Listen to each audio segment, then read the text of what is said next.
Tariş 10.000 üretici faal ortağı olan bir kurumdur. Türkiye'de zaten iyi bilinir. Çok kaliteli ürünleri vardır. Üzüm Birliği'nin genelliği ihracata yönelik faaliyetlerinin olmasıdır. Anuga Fuarı'na 2 yılda bir yapılan Anuga Fuarı'na mutlaka katılır.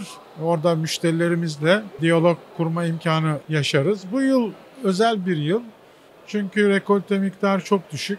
Öyle olunca fiyatlar anormal yükselme meyilinde. Bu defa alıcılarla bazı sorunlar yaşıyoruz tabii. Fiyat yüksekliklerine adapte olamadılar alıcılar. Zaman içinde onlar da tabii adapte olacaklar. Üretilen üzüm hakkında bizlere bilgi verebilir misiniz? Türkiye'de en kaliteli üzümler nerede çıkmaktadır? Türkiye'nin bu üzümleri hangi ülkelere ihraç edilmektedir? Türkiye'de genellikle üzümün %95'i Manisa ilinde çıkmaktadır ve dünyanın en kaliteli üzümleridir. En büyük üretici Türkiye'dir. Türkiye'den sonra Amerika gelir. 3. sırada ise İran. Dünyanın her yerine ihracatı yapılıyor. Kanada'dan tutun Avustralya'ya kadar.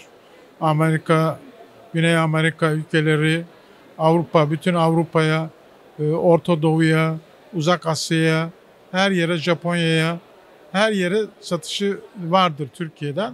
İhracat olarak da dünya üzüm ticaretinin %50'sine yakın kısmını Türkiye yapmaktadır. Ve tabii ki Türkiye fiyat olarak da belirleyici olmaktadır. Fiyatların da belirleyici olduğu bu konumdan maalesef istediğimiz gibi istifade edememekteyiz. Çünkü stok kontrolü, arz talep dengesini sağlayacak sistemlerimiz Türkiye'de yok. Zaman zaman TMO bu görevleri yerine getirdi. O yüzden çok inişli çıkışlı dünya fiyatları oluşmakta. Kuru üzüm ve kuru üzüm türevleri olan Türkiye'nin en büyük pekmez fabrikası bizde ve Türkiye'nin en büyük sirke fabrikası da bizde. Türkiye'nin pazarının %40'ı, sirke pazarının %40'ı Tariş'te.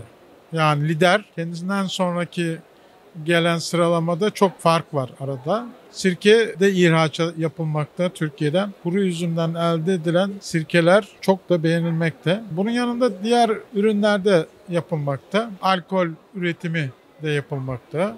Günlük tüketime yönelik diğer ürünlerde de yapılmakta. Mesela tahin, üzümden kaynaklanan bar gibi çok çeşitli ürünlerde yapıyoruz. Pekmez kan yapıcı bir maddedir. Faydalı besinler vardır içinde. Mutlaka kullanılması, tüketilmesi lazım gelen bir üründür. Pekmez alırken tüketicilerin marka olmasına dikkat etmelerini tavsiye ediyorum. Marka olmayan, içine glikoz konulan pekmezler de olabiliyor. O nedenle bizim pekmezlerimiz zaten çok tercih ediliyor. Çok satışımız var. Pekmez çok faydalı.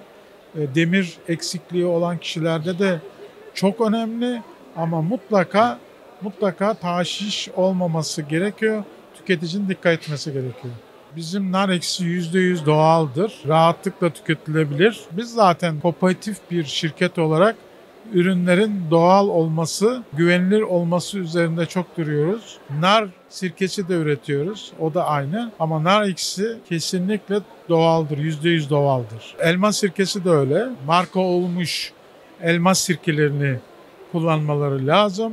Bunun ispatı da yapılmıştır. Diyetisyenler de zaten elma sirkesi kullanımına tavsiye etmekteler.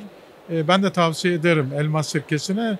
Sirke geçmiş tarihi boyunca çok önemlidir biliyorsunuz.